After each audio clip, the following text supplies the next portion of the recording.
Hello! In this video I will show you how to bypass parental control on Honor Pad 9. So you have to start with opening your Google application, then click on your avatar and click on Manage your Google account. Now click on Data and Privacy and then scroll down.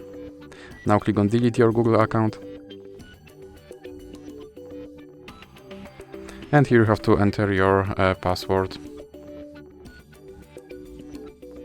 And now you have to scroll down and check these two checkboxes and click Delete account. And now your account should be deleted, so now let's recover it by opening Google Play Store, for example, or any other app that requires you to sign in. And now you can select an adult or teenager, and here you have to enter your email address.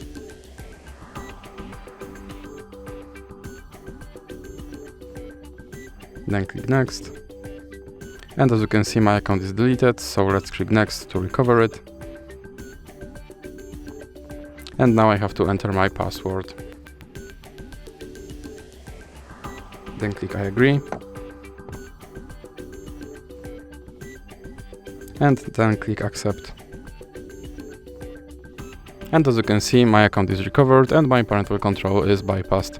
So that's it for this video. If you liked it, please remember to leave a like and subscribe.